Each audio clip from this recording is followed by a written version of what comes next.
Hello लोगोफोर मादैहा आलासि फैनो नागिरदों नै अमा लाबोबाय आरो नै अमा मोदोम ओमफ्राय नैबे बिबु बिथै आरो नैबे फांकास ना एम्फौ लाबोबाय वाव एम्फौ मोनजायो बिराद जि गोबावसैमोनहाय ओमफ्राय नै आंनि फेभारिट लोगोफोर बानलु आयै मैथाजों नाजों नैबे ना मैथा लाबोदों मैथाजों नाजों एकदम जि गोथाव अरस'नानै जागोन आं दा जानो लुगैनाय हाथारला ओंखाम उखैबावबाय आं ओंखाम उखैया बानलु नुनानै बेखौ अमाजों जानो हानोसै लोगोफोर ओमफ्राय दाउ सिथारनो नागिरदोंमोन दाउआनो मासे फैया आलासिफोर फैबाथाय बायनानै जानांगौ जायो आयु आयु लामा सेरावथार वा जा गिदिरखालै आयु गिदिरथार गोथाव जाथारसिगोन बे अमा मेजेमजों माखा माखानो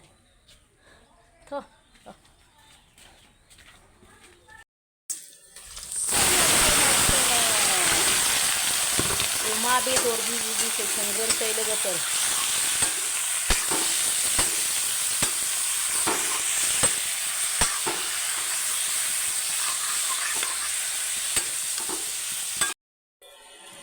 जा साइजखा आं हाखावनो हायाखै बोरायासो हाखावना होबाय नै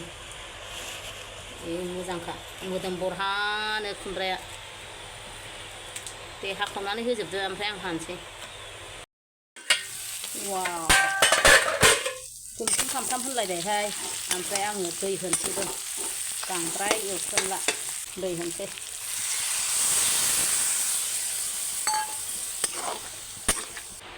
लोगोफोर नै हारसिंनो जदामलेलायनाय होखावबाय हागासिनो फोरखौ मोननो हारसिं मावाबालाय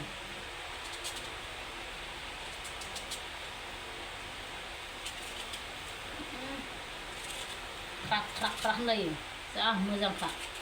ओरै खोन्थायाबालाय जि बुरजा जाबायलै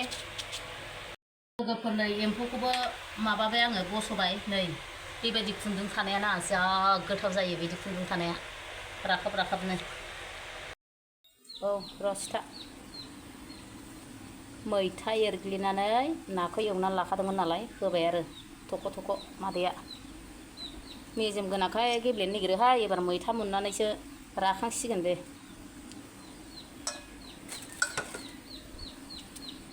वाव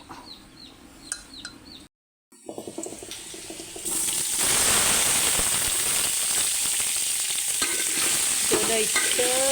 अदाबलायनो साराय गिदिराव ओंख्रि संबाय मोनलायबाय नै आंहा सारायलायनो बे गिदिराव रायलायनायानो जाला खुमब्राजों संसै खुमब्राया बुरजाथारना खुमब्रायानो नै एकदम माबासे जाबाय खादासे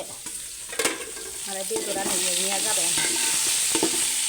एवसिनलायलांबायसो खुमब्रा हरसै खेबसेनोसो लखब जाखाया नालाय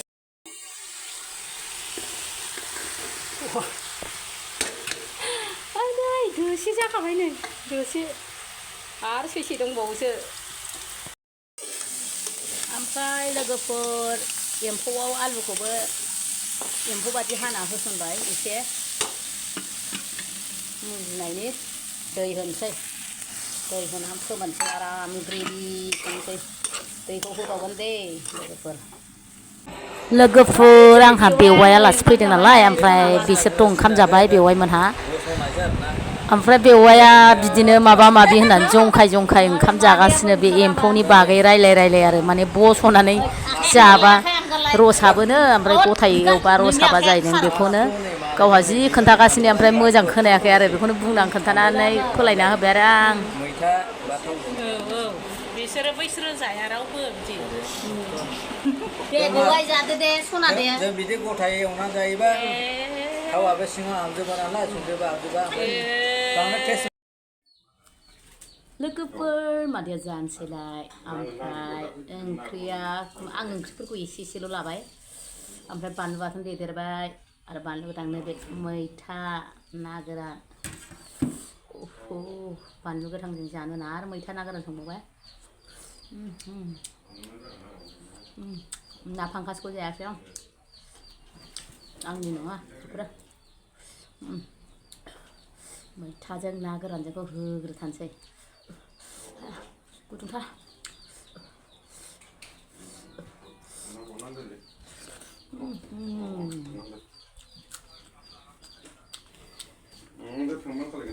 बानलु बाथोन लोगोबा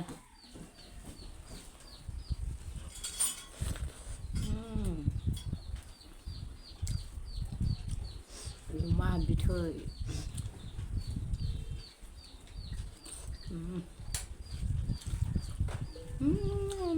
बारा एसे मोजां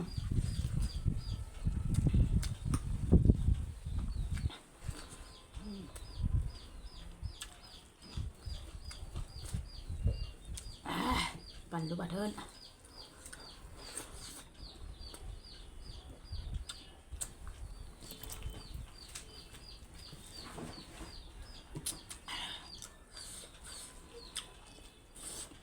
गोसाथार बानलुआ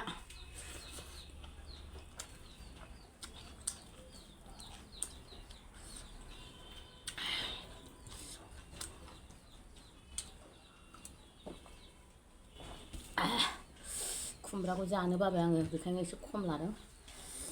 बेसे जाबावनो बेदर लोगोफोर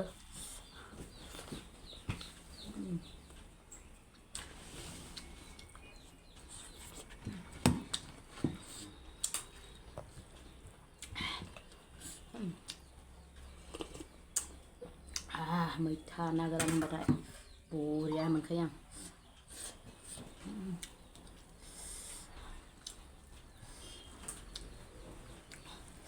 जसा जसा मोदोम दं बुरे होननाया गुदुंथारलै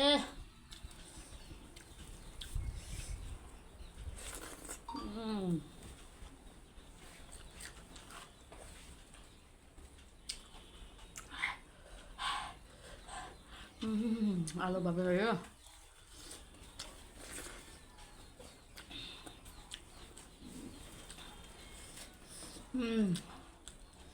इमान बानलु गोसाना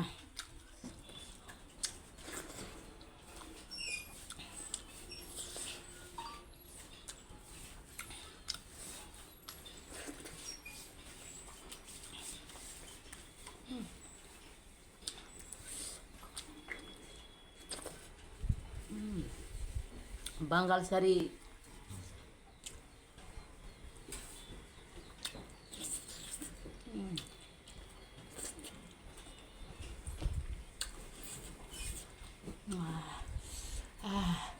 बानलु गोसादा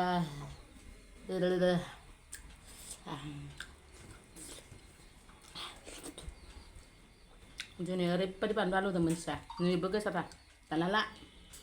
जाथ'ला आं बानलु गोरानबो लाबावबायना बानलु गोरान बाथोन जानोसै आरो मैथाजों बानलुआ आलुआ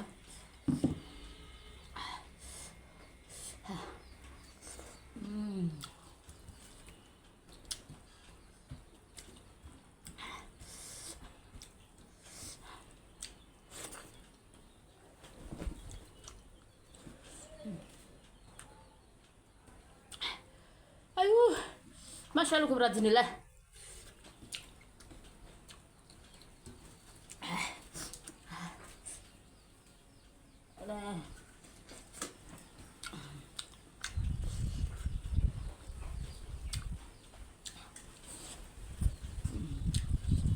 मोजां बार बारना होबायहाय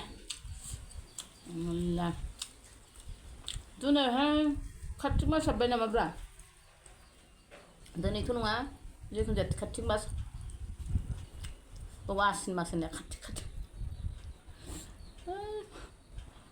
आसिन मास हाबबाय होननाया कार्तिक हात्ताखौनो मोनला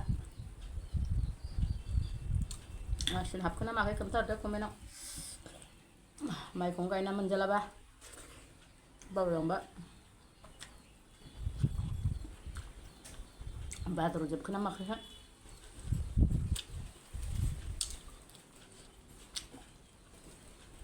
जोबाखैगोनहाय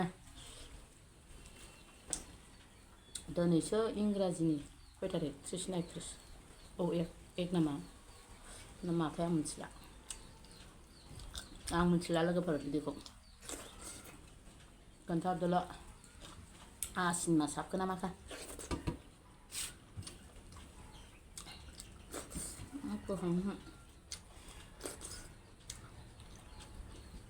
आसिन खाथिक बाथ्रा रायलायनानै बानलु आलौनायखौ बावबोलायदों ओमफ्राय बिबुथियाबो बिराद बानलु गोसामोन नोगोर गोथाव जाखादों आलासिफ्रा मालाय जि गोथाव मोनथारदोंनो